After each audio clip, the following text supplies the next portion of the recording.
Hi, I'm Campbell Choate here with Anthony Silvani and Will Stevenson, and this is Beyond the Sidelines.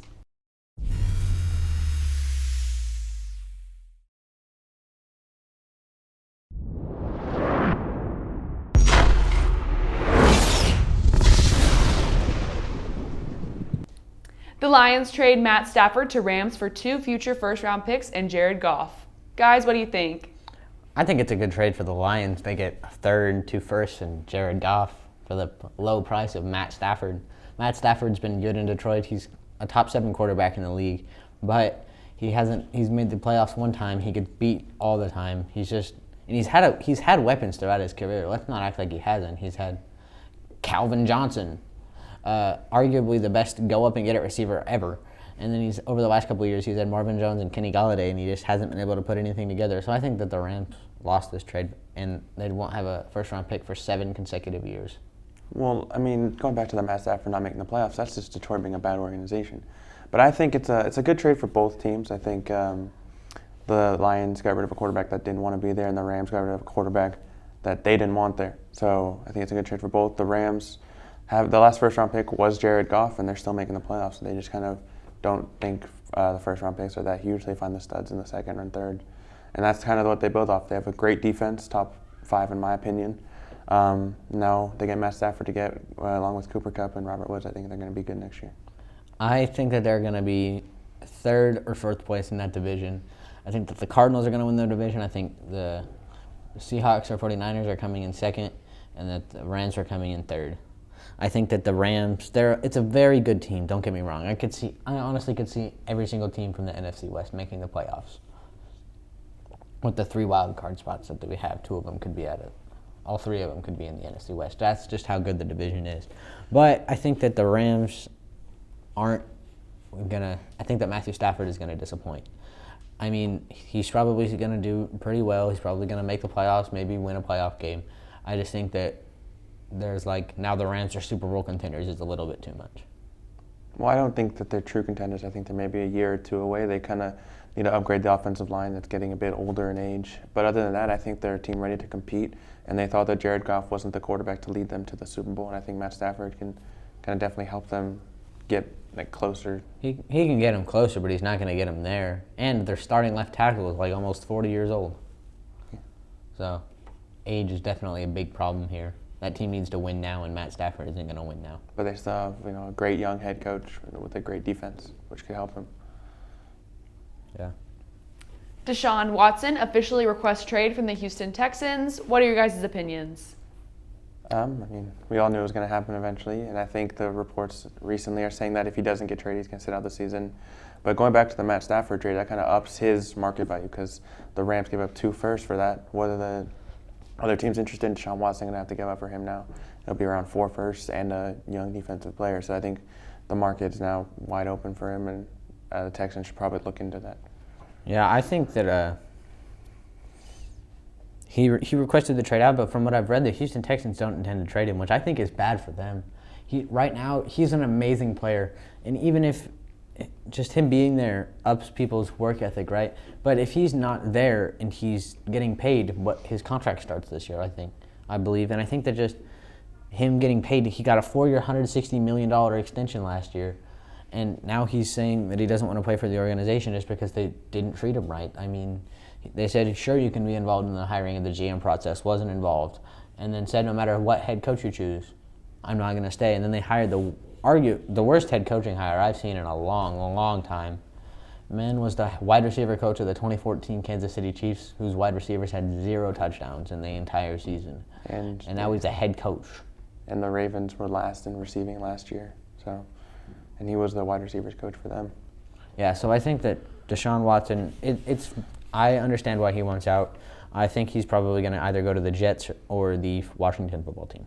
Well, I mean, looking at the Texans, they're kind of saying that they're not going to trade him to try and get more draft value from it.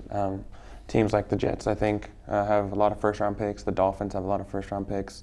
They can use those to try and get him. I think the Texans will end up trading Deshaun Watson this season. They're just using it to try and get more value for him. I think that, honestly, by not trading him, his value is going down because he's just going to keep requesting out. And when a player wants out, they're worth less. Because remember how we saw James Harden before he got traded, he was worth Paul George level amounts of picks, and they only gave up what was it, like 4, and they got a lot of things back. So I think that just even though it's a completely different league, the fact that the player wants out decreases his trade value tremendously. Antonio Brown only went for a 3rd and a 5th when he left for Pittsburgh. Super Bowl Sunday is almost upon us with interviews and activities starting this week. What do you guys think?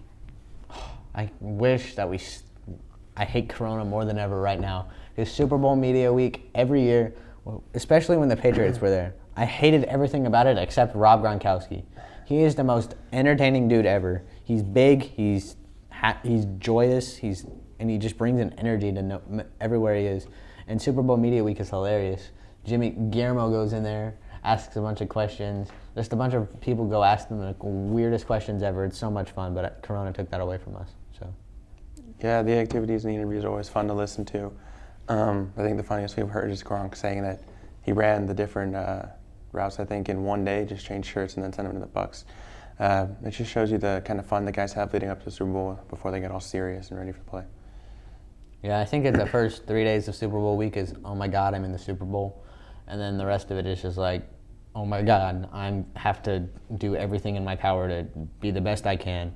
And I think that it's actually going to be more, I have to do the best I can just because of the lack of media day. Especially for the Bucs players, because I think only Tom Brady and Gronkowski have been in the Super Bowl on that team. They're all very new to this. So they're obviously going to be ready for it. They know they're going to have to make the big plays. Yeah, I think that I just think that the Bucs young team is not going to be able to compete with the experience on the Chiefs team. When you say experience, I mean some of their guys are only 5-year players, but because they made the Super Bowl last year, they're just their offense is the best in the league, best red zone offense. I think we'll get a very fun, close game, but I think the Chiefs are going to win it. I think it's going to be a blowout. It won't be a blowout. Tom Brady never gets blown out in the Super Bowl. Yeah, but this one time he was down 28-3, and then the Falcons choked. It wasn't his fault. So. Next up, Wizards upset Nets 149-146. What do you guys think? This was the craziest basketball I've seen in a long time.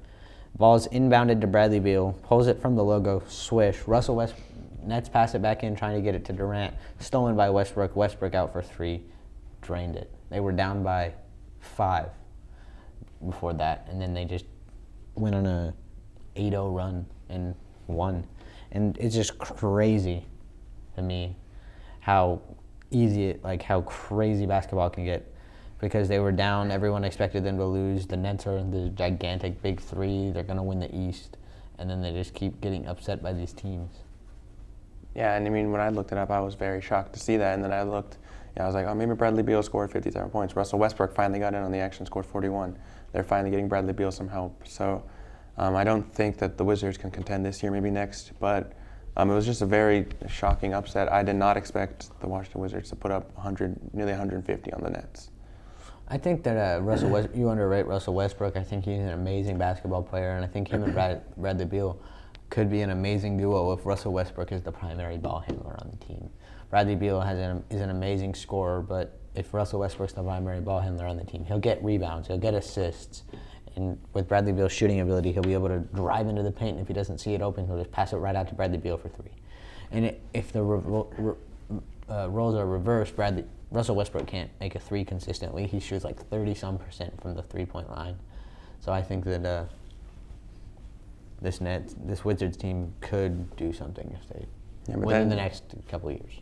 True, but you look at the Nets side. I mean, I get that they're trying to get Durant the ball on the inbound, but he passed it way too early when Durant wasn't even looking.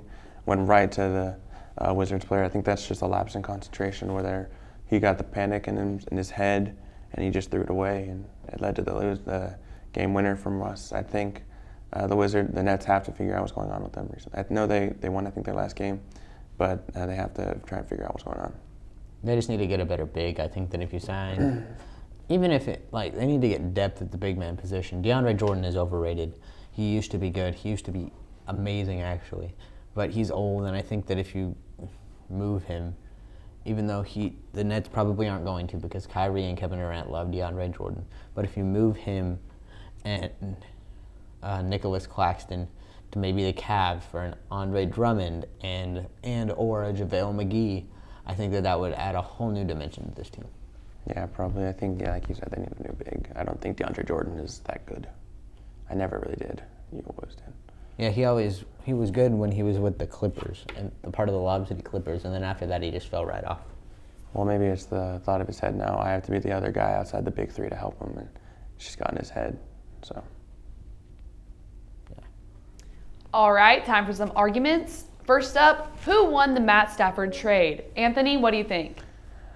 I can make a case that the Rams won. I think that they got a very good quarterback to help them in their future. I think that they overvalue the first-round picks. Like I said earlier, Cam Akers was a stud of the second round. They've made the playoffs 3 of the last 4 years without first-round picks. And they traded a quarterback that Sean McVay didn't really want there anymore. And then they still have their top receivers and the tight end. I think it's really good. I think the Rams probably won the trade, edging it out. I just think that in return, they didn't really get as much, except the top 7 quarterback. I think that the Lions won this trade hands down. They got 3 picks, 2 in the first round, 1 third, and a quarterback who's young and who could potentially develop into a top 10 quarterback. He'll probably end up in the top 10 to 15, but he could develop into a solid top 10. He's young, and now they have more first-round picks to deal with if they wanted to make a trade or if they just wanted to use them. Because I think that the Rams are going to be good this year and then maybe next year, but I think that they're going to fall off, and one of those picks might turn into a top 15 pick. Sure.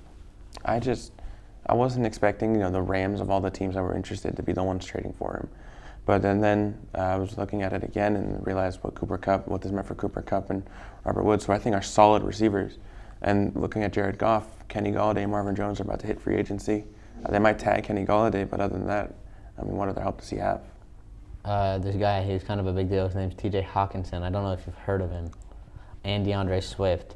And if they tag Kenny Golladay, and they can take a receiver in this receiver-heavy class, maybe Jalen Waddle, maybe I don't know where they pick. I think they pick in the top 10, so maybe Jalen Waddle. 7. Take Jalen Waddle, take whatever the best receiver on the board and give him to Jared Goff.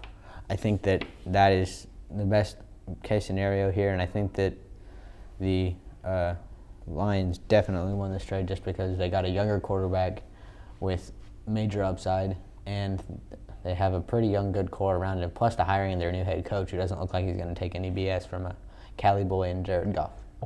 And that's true. I've always liked Jared Goff the way he played. I always thought he was a really good quarterback, but I guess after the Super Bowl, everyone kind of went down on him. I just think that Matt Stafford is way better than him. He makes throws that only Patrick Mahomes and Aaron Rodgers can make, but he gets undervalued. It's not just because he played for the Lions, and they're a very bad organization. I think him going to the Rams now with the future ahead of them, that defense, I think he'll be a very good quarterback next year. Potentially. All right, Will, who would you rather have, Travis Kelce or Gronk? It depends on what we're talking about, but I'd rather, right now, Travis Kelce, but overall I'd want Rob Gronkowski. He's 6'5", 250, catches almost anything you throw at him, does everything. And on top of that, he's an amazing blocker. Travis Kelce's more of a receiving-only kind of guy. Rob Gronkowski can catch it deep. He can run after the catch. He can do literally everything. Yeah, no, for me, I can agree with that. I think Gronk is really good, but I'd rather have Travis Kelce. He's Mahomes' most reliable receiver outside of Tyreek Hill. I think that whenever he throws the ball his way, he can catch it over the middle and beat the linebacker or the safety in coverage. So I think that Travis Kelce is more Mahomes' second wide receiver compared to when you look at the Bucs, Tom Brady with Gronk. He's his 5th read.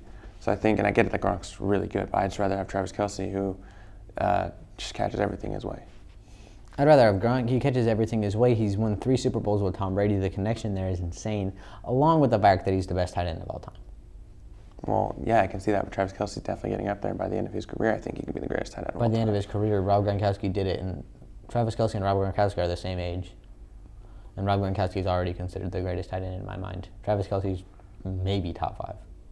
We'll see. I just think that Travis Kelce, he can get open because... So can Gronk. I just think that in the red zone, I get that Gronk's a good red zone target, but I think Kelce, no matter who he's lined up against, will go up and get the ball. Yeah, Gronk does that too. He also runs after the catch and runs people over. Travis Kelce's more of a get tackled and try. Next up, what should the Dallas Cowboys do with the number 10 overall pick? Anthony, what do you think? I think that they're going to use it on defense. Their defense was one of the worst in the NFL last year. I think it all depends on what happens ahead of them, though. You have teams like the Bengals, who could be taking a linebacker, the Broncos, who could be taking a corner, the Lions, who, again, I think they'll take a receiver, but they could be taking a defensive prospect. So I just think whatever happens ahead of them, I think they should take a corner, but I think the main pick will be Denver because they're corner needy. Caleb Farley and Patrick Surtain would definitely help that Cowboys defense. So I think one of those two will slot in, be their number one, opposite Trayvon Diggs, which I think would be a lethal duo. I think that the Cowboys, they definitely should go defense. I agree with you on that. I just think that they should go to a different part of the defense that's not the cornerback position. I mean, I understand that they're quarterback needy, but now with the 10th overall pick, I think you could trade back and get someone, or I think you should probably go someone on the defensive line. I don't really know my draft prospects all that well, and that's on me, but I think that their defensive line needs a lot of help right now. And then on top of that, their safeties also need a lot of help, so I think they should either go defensive line or safety. Because the front four can really determine whether you win the game or not. The only defensive line prospect that I would take with that 10th pick is Kwity Paye. Other than that, if you're the Cowboys and you're looking to take one of those positions, you trade down for a team that looks for a quarterback. But I think that corner is their biggest need right now because they're one of the worst passing defenses of all time this past season. And they're the Cowboys, which makes it so much better to see them fail. But I mean, look at the Browns. No one expected them. They put up 50 on them. Other teams just ran all over them. The Washington football team threw so many touchdown passes against them. I think that their corners definitely need to upgrade. And Surtain and Farley at 10, with the great speed and athleticism they both have, would be huge for them. Yeah, and I hate to have to agree with you on the argument topics, but it just makes the most sense here for them to take a corner. And Jerry Jones loves to pick big names, and if Patrick Surtain is still available, he's the biggest non-quarterback receiver name in this class, and I think that that's who they're going to go with. But I honestly think that they should go with the defensive line or safeties. Well, knowing Jerry Jones is going to pick whoever the best player available is. Yeah, no matter how much it hurts his team. It could be anyone. It could be Jalen Waddle at that point. I mean, they took CeeDee Lamb last year when everyone thought they were going to take an edge rusher, which Caleb Chase could have definitely helped them on the edge. That's how I thought they were going to pick. But it's Jerry Jones. I think they should take a corner, but we'll see what Jerry Jones decides to do. Jerry's a very weird dude. All right, now time for the X Factors and game picks from the Super Bowl game. Will, Chiefs versus Bucks, who's your X Factor? The X Factor for this game has got to be Mecole Hardman. He's the number 2 receiver for Patrick Mahomes. He had that fumble on the punt return that led to the Bills getting a touchdown in the AFC Championship. And I think that him being the 3rd read for Patrick Mahomes means that the defenses aren't really going to pay attention to him. Most of the defense is going to go to Travis Kelce and Tyreek Hill, and I think that Mecole Hardman and Tyreek Hill, honestly, watching that foot race would be amazing because they'd both be running 15 to 20 miles an hour. So I think that if he has a 100-yard game, that the Chiefs will definitely win. And if he has a 75-yard game, they're likely going to win. I just think that he's that big of an impact. Yeah, for me, my X Factor has to be Scotty Miller, the wide receiver for the Bucks. I think he's Tom Brady's 4th read, but he's that Julian Edelman type of guy for Tom Brady, and we saw him make that catch against the Packers and the buzzer beater. So if Miller can get in the game whenever they take Antonio Brown or Evans or Chris Godwin out, then he'll help Tom Brady over the middle and down the field. Scotty Miller said that he's way faster than Tyreek Hill. I don't think that's true, but he's still a very fast receiver, so he has to be my X Factor for this one. Yeah, I just think that Mecole is proven to be more reliable, plus him being higher on the depth chart for the better team means that his impact is going to be way bigger than that of the 4th receiver on the worst team. Well, when you look at it, he was their 3rd receiver heading into the season, and then they went out and they got signed Antonio Brown. So, I mean, he's still making big plays as that 4th receiver. Yeah, but Mecole Hardman does it with the 2nd best corner on the team, with the ability to have these other guys draw away coverage. I mean, I understand Scotty Miller has Mike Evans and Chris Godwin, but Mike Evans and Chris Godwin aren't Tyreek Hill and Travis Kelce. When I think of that, I think of 2 wide receivers. The difference between Tyreek Hill and Travis Kelce is Tyreek Hill's a top 5 wide receiver and Travis Kelce's a top 1 tight end. I'd still rather have Gronk over him, but right now he's the best tight end in football. Yeah. I just think that Scotty Miller, remember, he's the Julian Edelman for Tom Brady in the Super Bowl. Yeah, I don't think that. I think the only reason you make that comparison is because he's somewhat short and somewhat wide. No. It's because that's what Tom Brady loves to use, the short, wide receivers. That's what Julian Edelman was to him. Yeah, but that's not what Scotty Miller is. We'll see. Julian Edelman was slow and a route runner. Scotty Miller's a deep threat. We'll see. I don't think that Scotty Miller is all that, but I do have to pick the Chiefs to win the game. Yeah, I have the Chiefs winning too, and I think it'll be a close 35-31 game. All right, time for some NBA game picks. First game, Nuggets versus Lakers. Anthony, who's your pick for this game? This is going to be one heck of a game. Give me the Nuggets. I think they ended the Jazz 11-game win streak, and I think Nikola Jokic is putting up very good numbers. Give me the Nuggets in a very good game. Give me the Lakers. I think that Anthony Davis is a way better center than Nikola Jokic, and I think LeBron James will go off with Michael Porter Jr. guarding him, along with Dennis Schroeder on Jamal Murray. I love Jamal Murray, don't get me wrong, but he can't defend very well. So I have the Lakers. Next game, Jazz versus Hornets. Will, who's your pick for this game? Gotta be the Hornets.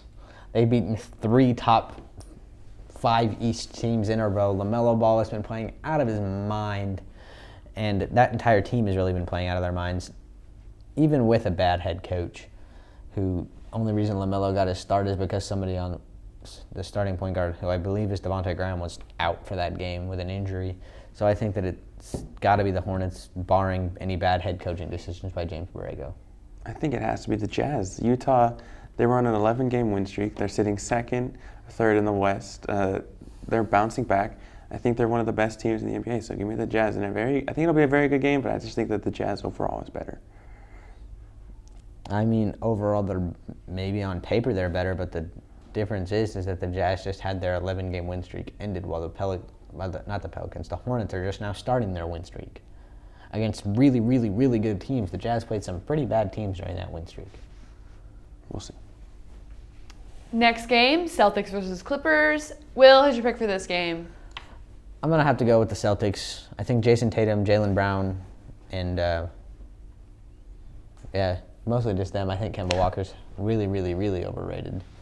He's a mid-range shooter who can't shoot the mid-range. In the last couple, since he's been in Boston, he hasn't been very good. And I think that Taco is nice too. So I have the Celtics winning. I have the Clippers. I think it'll be a very good game, but I think Kawhi is still one of the best players in the NBA. I think that him and Paul George has actually been putting up really good numbers. I think they're going to have a good game. You're telling me that the team with the best three-point shooter in the NBA and Taco Fall isn't going to win the game? He's one of one for 100% three-point percentage. So. Yes, I think that the Clippers are going to win this game. I think that the Celtics are going to win it. All right, Anthony, next game, Nets versus 76ers. Who's your pick? It's going to be the 76ers. I think Joel Embiid is putting up really good numbers. Ben Simmons has been the kind of other guy to help him out, and they even got Seth Curry. I think it'll be a very good game, but I have the 76ers playing in a close one. I think that the matchup between Joel Embiid and Kevin Durant is going to be amazing. The 2 top front runners, in my opinion, for MVP. And I think it's going to be the Nets. I think that they just have way too much scoring for that Sixers team. That's mostly defensive oriented. It doesn't have very much stretch, like ability to shoot the three. Their best three-point shooter is Seth Curry, who's an amazing three-point shooter. But like you can't rely on Joel Embiid and Seth Curry, Joel Embiid to be your second option from beyond the arc. I think that the Nets' three-point scoring is just going to help them. And hurt the Sixers in this game. So I have the Nets winning. I think it'll be a very, very fun game to watch. Yeah, I'll watch it at work. Next game, Bucks versus Nuggets. Will, who's your pick for this game? Give me the Bucks. I love Giannis in this game. I think that the Giannis versus Jokic matchup is going to be really nice. I just think that Chris Middleton, who's very overrated, by the way, is an amazing 3. And I think that him versus Michael Porter Jr. matchup is going to be very fun to watch. And I think that Drew Holiday is going to be able to lock down Jamal Murray, given that Drew Holiday is more of a defensive oriented shooting guard / point guard. And I think that if you put him up against Jamal Murray, he'll be able to slow him down a lot because he's a top 3 defensive guard in the league. Yeah, for me, it's got to be the Bucks as well. I think they're a way better team than the Nuggets overall. Giannis is one of the better players, one of the best players in the NBA. I think he's going to have a very good game. Like you said, though, Drew Holiday, I really like him. He's one of the underrated players in the NBA. So give me the Bucks in this one. Very close one, though. Yeah. All right, next game, Celtics versus Jazz. Anthony, who's your pick for this game? Give me the Jazz. I think that Utah, again, is a really good team, and if they beat the Hornets, I think they're going to have a lot of momentum going into this game against the Celtics. I think that Rudy Gobert is going to have a really good game, so give me the Jazz. I like the Celtics here. I think that they got the Tristan Thompson, Rudy Gobert defensive matchup is going to be really boring to watch, and I think that Jason Tatum's a better scorer than Donovan Mitchell. I think that this is going to be a very, very high-scoring game from beyond the arc. I think that just the Jason Tatum and Donovan Mitchell is fairly matched, but they don't guard each other. But I think that the second scoring option for these teams, Jaylen Brown, is way, way, way, way better than Joe Ingles. So I think that that's going to give the Celtics the edge in this game. We'll see. I think it'll be a very close game, but I have the Jazz pulling it out. Their toughness down the stretch will win the game. No. All right, thank you so much for watching. Once again, I'm Campbell Choate, joined with Will and Anthony, and that was Beyond the Sidelines.